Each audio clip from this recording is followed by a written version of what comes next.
Este programa está patrocinado por Cañizares Law Group. Buenas tardes, espero que se encuentre bien. Estamos felices de acompañarlos un domingo más. Así es, ya estamos a mediados de noviembre. ¿Cuándo es el día? ¿Cuándo es? Pronto. Pronto. Ah. Pronto, ya. Ya ahora sí queda nada. Bueno, amigos, estamos listos para ofrecerles un programa entretenido y de calidad. Así es que le damos la bienvenida aquí en Saber que se puede.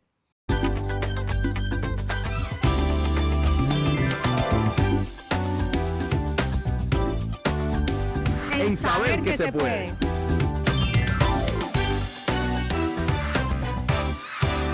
Ahora vamos a hablar de un tema que nos está revolucionando. Así es, no pasa de moda, crece.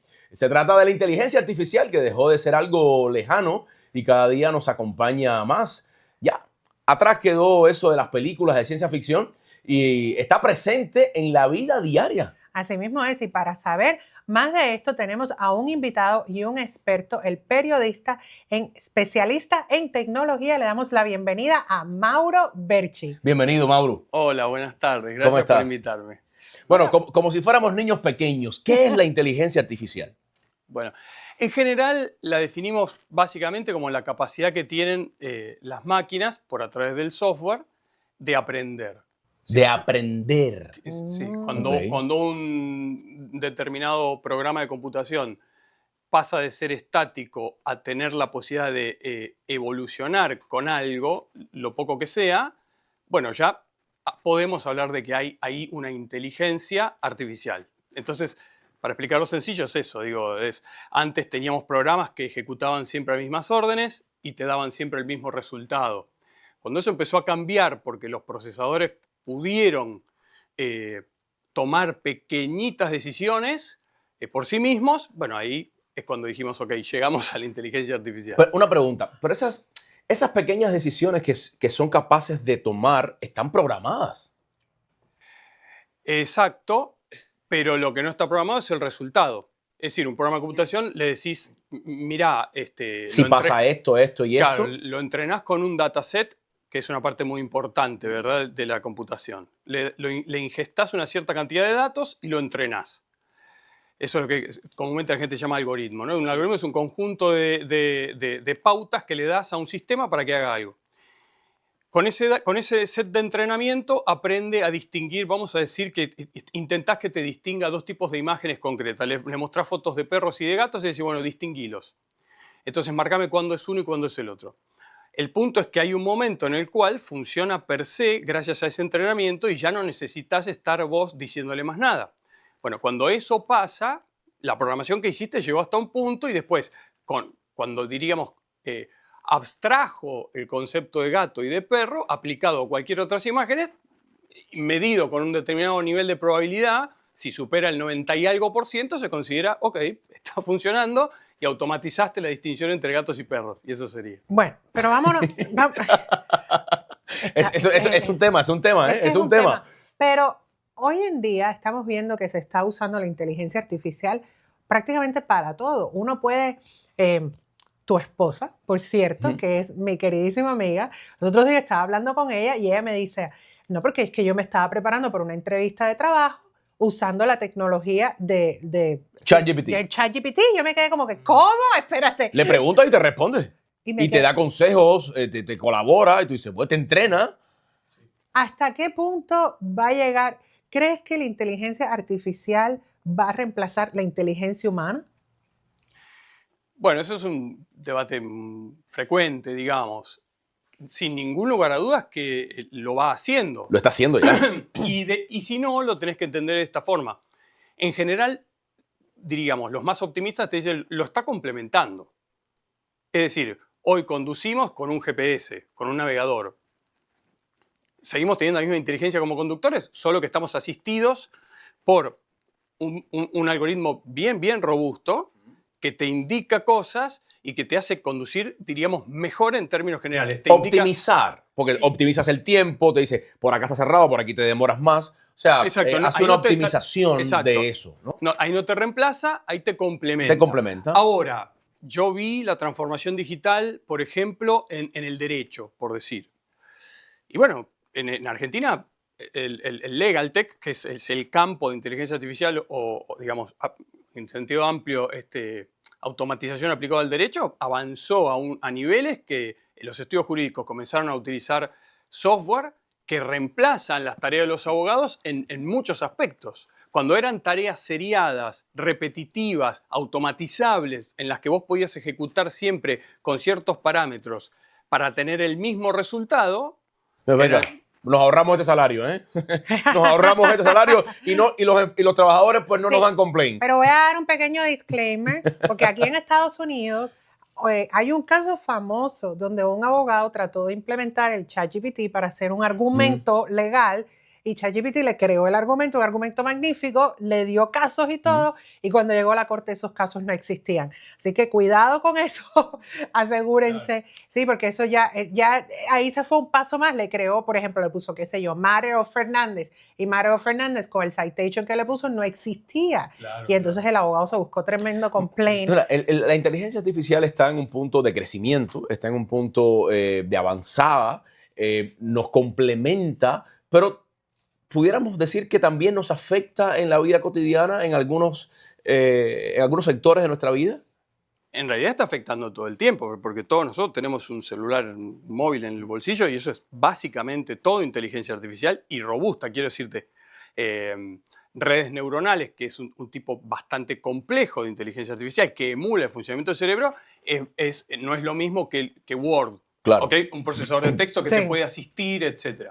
Que hay una cosa, Mauro, y ahora que has tocado el tema de la telefonía celular, sabes que no se escucha, ¿eh? Yo estoy convencido que me escucha. Yo me pongo a hablar. No, pero está contigo, bien, no está descubriendo nada. Hace rato que no se escucha. Me escucha, sí. Él me escucha. Claro que escucha. Estoy hablando de Egipto y ¡pum! Sí. Viájate a Egipto. Claro. ¡Pum! Cómprate una pirámide. Claro. Yo digo, pero si no he buscado nada. Claro. Pero firmaste un contrato en todas las aplicaciones que usás en el que decía que para optimizar el algoritmo iban a poder prender el micrófono un ratito. A mí lo que me da miedo es... Y entonces lo escuchan. A mí lo que me da miedo es que cuando tú no has hablado del tema, lo has pensado y de pronto te salen unas redes sociales. Bueno, eso tiene que... Ya, y sí, a mí me preocupa más todavía. Porque entras dentro de un patrón de comportamiento que tiene que ver con esa gente. Porque tiene que ver con la geolocalización, a dónde entraste, a dónde estuviste, a dónde frenaste, a dónde con quién coincidiste, claro, porque también eso exacto, sucede. Ahora estoy seguro que llego a casa y me sale de amigo en Facebook. Sugerencia de un nuevo amigo, porque a lo mejor nos vio juntos y sabe que estuvimos ¿sabes? Es así. Sí, porque el marketing digital utiliza mucha de esa inteligencia artificial robusta básicamente para hacer un tracking y perfilar gente. Entonces, en la medida en que tengo más data de tu comportamiento digital, puedo venderte mejor lo que necesito, lo que los auspiciantes pagan. Pero un punto respecto al anterior que decíamos, cuando yo me refería al Legal Tech, no decía usen ChatGPT en el derecho, sino cuando tenés software para estudios jurídicos, que no es ChatGPT, que puede inventar lo que vos quieras y nunca sabés de dónde sacó la información, sino decirte, ok, este software te arma la demanda y te la arma así, así, así, por la ingesta que vos mismo hiciste de los casos. De los datos, sí. No es lo mismo, o sea, ahí vos trabajás con un software legal, y entrás y pagás un software as a service y ya, digo, a eso. Lo otro es en la educación o en el derecho es un poco riesgoso, porque el punto es que en general no sabes la fuente. Y la fuente pasó a ser Gemini o ChatGPT o Copilot. Y decís, pero ¿de dónde sabes? ¿De dónde? Claro. ¿De dónde? Los últimos avances sí te permiten decir, ok, mira, vamos a hacer esto. Yo necesito armar cierto documento y mis fuentes son estos libros. Los tengo en PDF. Te los doy. Procésalo y dámelo. Y le preguntás. Madre mía. Y te da la cita. Mauro, ¿a dónde vamos, Mauro? ¿A dónde nos lleva? Por favor, dime el camino. Me parece que tiene mucho que ver con lo que nosotros hemos denominado desde que empezamos a investigar esto, inteligencia humana aumentada. Los volúmenes de información que manejamos son tanto más grandes que lo que podríamos hacer solo con el cerebro, que no hay más que nutrirse de todas estas herramientas para poder, digamos, administrar esa información. Sería imposible hacerlo solo con la capacidad del cerebro. Bueno, me voy a las películas de ciencia ficción. Yo voy a decir, sí. No te preocupes que en vez de ser una inteligencia humana aumentada, sea una inteligencia que disminuya, que ya, digamos, no me hace falta acordarme de tal dato porque entro a ChatGPT y me va a hacer el cálculo o me va a contar la historia en 2 segundos? Sí, ese es el lado B de El lo peligro. que ocurre. Está ocurriendo, totalmente. O sea, vos, hay un momento que decís, ok, pero y es como cuando, lo mismo que nuestros padres decían cuando decían, pero si no aprendés bien matemática porque tenés calculadora, el problema es cuando no tenga pila, cuando no tenga batería de calculadora no podés sumar, y un poco empezó a pasar, y después todos fueron computadoras y cajas registradoras, pero cuando no hay energía eléctrica no hacemos nada porque no... Eso efectivamente pasa, el humano se vuelve hace... dependiente. Claro, o sea, es verdad. Es como, ¿por qué debería yo recordar todo lo que estudié en la universidad si ahora directamente Se lo pregunto a Google. le doy los libros al procesador, le digo lo que quiero y me lo devuelve? Ahora, el otro día yo trabajaba en eso y la verdad es que no es lo mismo el que está parado con mucho conocimiento detrás y de pronto le pedís, te da las respuestas y decís, y la verdad que no, yo daría otra respuesta. Claro. Pero yo que estudié, ahora el chico que viene atrás y no tiene ese background, está muy débil frente Claro, a semejante sí, cosa, no es parejo.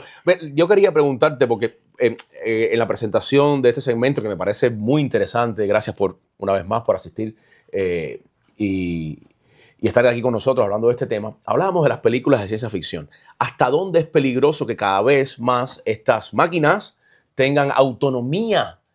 Pudiéramos llegar a lo que muchas de estas películas plantean, El ataque. alguna guerra entre máquinas y hombres.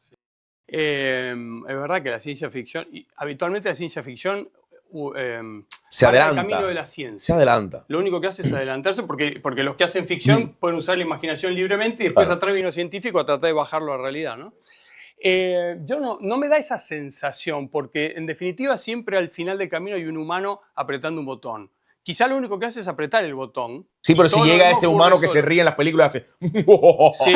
y tiene la capacidad de decir ¡pam! Y apretar el botón. Claro, por eso, no, si es malo, es malo.